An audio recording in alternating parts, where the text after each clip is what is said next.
Just 1 hour away from Copenhagen, a vocational education and training center is turning Danish students into craftspeople. I've always been creative and practical with my hands, and then I thought I want to learn a trade. Then glacier popped up and it looked really interesting. I really like the work. It's not like other types of construction works, typically a lot of manual labor. We do have a few heavy lifts here and there, but mainly it's quite nice work.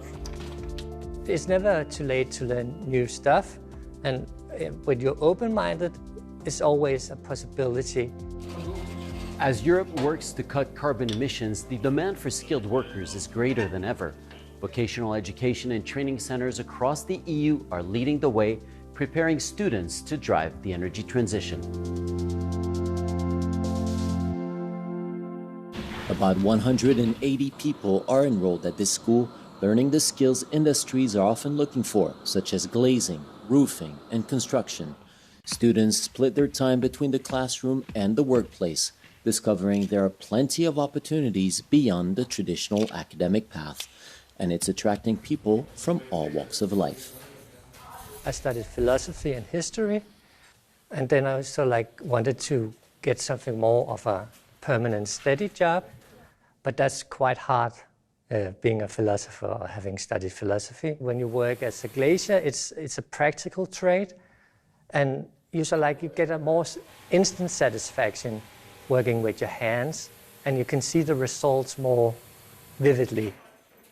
I always knew I wouldn't go with the academic way. I've always been better with my hands. It's good we start pushing more for the green energy and for the environment. It's a big part of our job, and it's going to perhaps change how we work.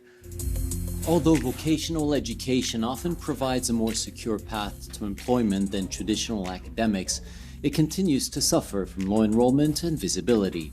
The Clever Hands for the Future initiative, coordinated by this school, aims to change that. Backed by 1.95 million euros from the EU Social Fund Plus, the 3-year project uses new ways to shine a light on vocational careers.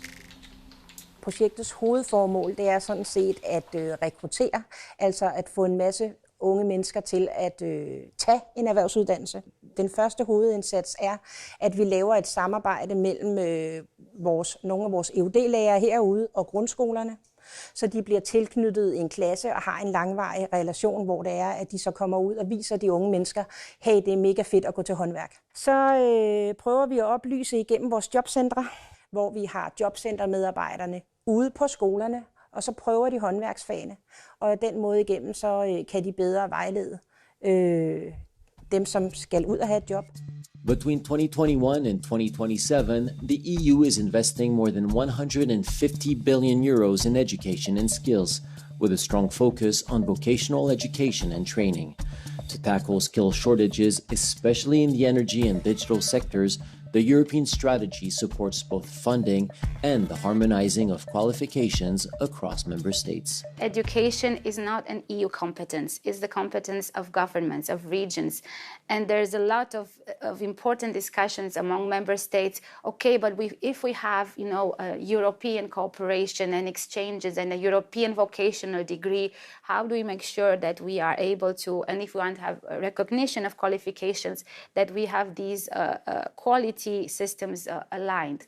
Most importantly, you need to build trust between educational systems, but for the average person, what is important is that it can travel with his or her diploma degree throughout member states, wherever the industry or the job is better suited to what they're skilled for.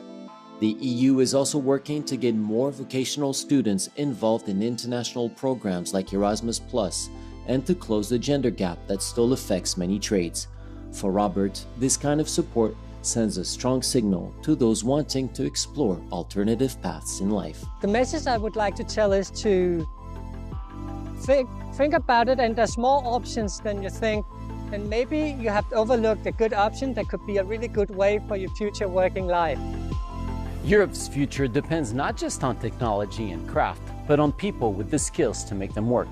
Investing in vocational education and training today builds the workforce of tomorrow.